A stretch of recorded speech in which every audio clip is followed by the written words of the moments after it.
Trailer చాలా బాగుంది, emotional touch ఉంది. కానీ అంటే మీరు కూడా ఎక్స్పెరిమెంటల్ కట్ చేశాను అన్నారు ట్రైలర్ని. బాలకృష్ణ ఫ్యాన్స్, బీసీ సెంటర్స్ వాళ్ళందరూ డైలాగ్స్ ఎక్స్పెక్ట్ చేస్తారు. ఆ డైలాగ్స్ లేకుండా మీరు ట్రైలర్ కట్ చేశారు. ఇది మీ ఐడియానా లేదు అంటే బాలకృష్ణ గారు చెప్పారు? బాలకృష్ణ గారు ఏది చెప్పరు బ్రదర్, మళ్ళీ మళ్ళీ చెప్తున్నా, కంప్లీట్లీ నా ఐడియాలజీయే. సినిమా ఎలా ఉండాలి, ఎలా అప్రోచ్ అవ్వాలి అని. సో ఫ్యాన్స్ దగ్గరికి తీసుకెళ్లే ముందు నేను చెప్తుంటాను కదా, ఫస్ట్ మన వంశీ గారికి చూపిస్తా. ఆయన రియాక్షన్ బట్టి నాకు అర్థమైపోద్ది. ఎందుకంటే అక్కడ ఉన్న ఫ్యాన్స్ కన్నా డైహార్ట్ ఫ్యాన్ అయినా, చాలా హార్డ్ కోర్. సో చూడంగానే జడ్డ నేను ఎక్స్పెక్ట్ చేసింది అంటే ఈవెన్ డైలాగ్తో కూడా వర్షన్ ప్యారల్ రెడీ చేస్తున్నాను నేను. చూపించగానే చూపించగానే వెంటనే ఏంటంటే అదిరిపోయింది గురు అన్నారు.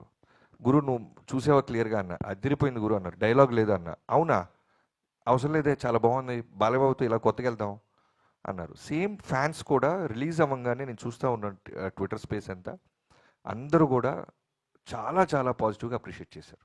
బాబీ గారు అండి. Yeah, I think we can wind up with this question because super సుమక్క జిందాబాద్. ఇది కూడా నా ప్రమేయం ఏమీ లేదండి, సితారా వాళ్ళు చెప్పారు కాబట్టి నేను చేస్తున్నాను. బాబీ గారు ఈ ప్రోగ్రామ్ చూస్తూ తమన్ గారు చాలా రిలాక్స్డ్ గా కీబోర్డ్ వాయిస్ ఉంటారు, అందుకనే మీరు పంపించేయాలి అక్కడ. ఓకే, సో హాయ్ అండి, I'm Anjali. First of all అయితే ట్రైలర్, టీజర్, సాంగ్స్ అన్నీ చాలా బాగున్నాయి. Thank you. సో క్వశ్చన్ ఏంటి అని అంటే, బాలకృష్ణ గారి సినిమా అనగానే డైలాగ్స్కి, సాంగ్స్కి ఎంత ఫ్యాన్స్ ఉంటారో, ఆయన యాక్షన్ సీక్వెన్స్కి అంత ఫ్యాన్స్ ఉంటారు. ప్రతిసారి ప్రతి మూవీలో ఒక యాక్షన్ సీక్వెన్స్ ఏదో ఒకటి ఫుల్ హైగా ఉంటుంది. సో ఇందులో ఎన్ని యాక్షన్ సీక్వెన్సెస్ ఉంటాయమ్మా? Okay, which one is highlight? అన్ని ఇంట్రొడక్షన్, ఇంటర్వెల్, మిడ్లో ఒక చేజ్ సీక్వెన్స్ ఉంటుంది, సెకండ్ హాఫ్లో ఒక 4 ఎపిసోడ్స్ ఉంటాయి. నా నా ఆకలి మొత్తం తీర్చుకున్నాను బాలబాబు గారి మీద. బాబీ గారు అరాచకం అనొచ్చా? అంటే ఆడపిల్ల కాబట్టి ఇంక నేను బాబీ గారు చెప్పలేకపోతే. బాబీ గారు బాబీ డియోల్ గారిని క్యాస్ట్ చేశారు కదా మీరు యానిమల్ తర్వాత తెలుగు ఫిలింలో. ఆయన చాలా ప్రామినెంట్ క్యారెక్టర్ ప్లే చేశారు యానిమల్లో. సో ఈ సినిమాలో ఎందుకు ఆయన్ని పిక్ చేసుకున్నారు? అంటే ఆయన పేరులో కూడా బాబీ ఉందన్న? భలే క్వశ్చన్ అడిగావు తమ్ముడు. ఊర్లో బాబీ అందరినీ ఎక్కడ తీసుకొస్తారు లేదు. బాబీ డియోల్ గారు బాగుంటుంది. ఒక అంటే బాలకృష్ణ గారు సినిమాలో చేసిన విలన్స్ కాకుండా ఇంకెవరైనా చూద్దాం అనే టాపిక్ వచ్చినప్పుడు నేను వంశీ గారు 3-4 పేర్లు అనుకొని, సో బాలబాబు గారితో డిస్కస్ చేసినప్పుడు ఆయన కూడా ఇమీడియట్గా బాబీ డియోల్ బాగుంటారు అనిపించింది. సో అలా వెళ్ళాం. లక్కీగా మనం యానిమల్కి రిలీజ్గా ముందే వెళ్ళటం, ఆయన కథ చెప్పటం, ఆయనకి నచ్చటం, ఆయన ఎస్ చెప్పటం, యానిమల్ అంత బ్లాక్ బస్టర్ అయిన తర్వాత కూడా ఆయన అదే కమిట్మెంట్ మీద కథ నచ్చటంతో వచ్చి చేశారు. Thank you so much. Last question. Bobby గారు మీ పేరండి? రవి గారు అడిగేదే ఇవాళ చివరి క్వశ్చన్. బాబీ గారు అండ్ బాలయ్య బాబు గారు సినిమాలు చేస్తూ ఉంటే ఆయనకు ఏంటంటే ఒక ట్రెండ్ క్రియేట్ చేస్తుంటారు మధ్యలో.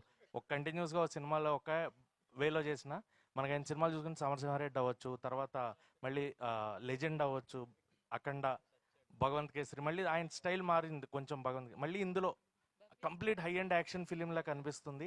అండ్ స్క్రీన్ ప్లే మెయిన్గా ఈ మధ్యన స్క్రీన్ ప్లే ఇంపాక్ట్ చాలా ఎక్కువ కనిపిస్తుంది. సో స్క్రీన్ ప్లే ఎలా ఉండబోతుంది? అండ్ బాలకృష్ణ గారు ఈ సినిమాలో మళ్ళీ ఒక కొత్త వేరియేషన్ ఏమన్నా కనిపిస్తుంది? యా, స్క్రీన్ ప్లే చాలా బాగుంటుంది. అండ్ బాలకృష్ణ గారు చాలా చాలా చాలా చాలా అందంగా ఉంటారు. చాలా సెటిల్డ్ పర్ఫార్మెన్స్ ఉంటుంది. చాలా గ్రౌండెడ్గా ఉంటారు. ఎక్కడ రియాక్ట్ అవ్వాలో అక్కడ రియాక్ట్ అవుతారు. సో కంప్లీట్గా బాలబాబు గారి సినిమాల్లో కావాల్సిన వోల్టేజ్ని చాలా సెటిల్డ్గా చెప్పాం. బాబీ గారు థ్యాంక్ యూ అండి. Last question. Thank you so much. Vamsi sir, Bobby గారు లాస్ట్. ఓకే, అంటే మీకన్నా ముందు ఆవిడ చేయెత్తారు అందుకని. Yes. Hi sir, I'm Bhavya from TFPC. Sir, ఇది డాకు మహారాజ్ లాస్ట్ మూమెంట్లో పాన్ ఇండియాలో తమిళ అండ్ హిందీలో రిలీజ్ చేస్తున్నారని తెలిసింది. అది ఎంతవరకు నిజం? ఒకవేళ నిజం అయితే లాస్ట్ మూమెంట్ మీకు డబ్బింగ్ ఇవన్నీ కూడా అయిపోయాయి? హిందీ లేదండి, థియేట్రికల్గా తమిళ్ ఉంది. అదేమి లాస్ట్ మినిట్ కాదండి, ముందు నుంచి అనుకున్న ప్లానే. ఆ డబ్బింగ్ అంతా రెడీ అయిపోయిందండి, ఇంకా తమిళ్ సెన్సార్ అవ్వాలంతే. హిందీ థియేట్రికల్ గా లేకుండా ఓటీటీ వచ్చే ఛాన్సెస్ ఉన్నాయి. ఓటీటీలో వచ్చేస్తున్నాం. మీరు యాక్చువల్ గా సంక్రాంతి అందరూ ఫ్యామిలీ అందరు కూడా చూస్తారు కదా, సో యాక్షన్ ఉండొచ్చు, ఓవర్ యాక్షన్ ఉంటుందా? ఐ మీన్ ఎక్కువగా యాక్షన్ సీన్స్ ఉంటాయా, లేకపోతే ఫ్యామిలీ అందరు కూడా కొంచెం ఎంటర్టైన్ అయ్యే సీన్స్ ఉండొచ్చు? నైస్ క్వశ్చన్ మా. ఇప్పుడు మీరు చిన్ని చిన్ని సాంగ్ చూసారు కదా, అవును, కంప్లీట్గా ఓ చిన్న పాప దగ్గర నుంచి ఫ్యామిలీ మొత్తం ఎలా అయితే ఆ సాంగ్లో మేము చూపించామో, ఎలా అయితే మేము ప్రామిస్ చేస్తున్నామో, ఫిల్మ్ మొత్తం అలానే ఉంటుంది. అంటే మీరు యాక్షన్ కాకుండా హ్యూమర్ చాలా బాగుంటుంది, entertainment, extraordinary entertainment, elevations, and వీటన్నిటితో పాటు ఇంకా బ్యూటిఫుల్ ఎమోషన్తో వెళ్ళేటప్పుడు మనం ఇంటికి ఒక బ్యూటిఫుల్, ఒక సోల్ఫుల్ సినిమా చూసామే ఓ సంక్రాంతికి అన్ని ఎలిమెంట్స్ వీడు చాలా తెలివిగా ఇరికిచ్చాడే, బంధించాడే, అన్ని ఫీలింగ్స్ మాకు ఇచ్చాడు, మా డబ్బులు మాకు వెనక్కి ఇచ్చాడు అనే ఫీలింగ్ ఉంటుంది. Thank you so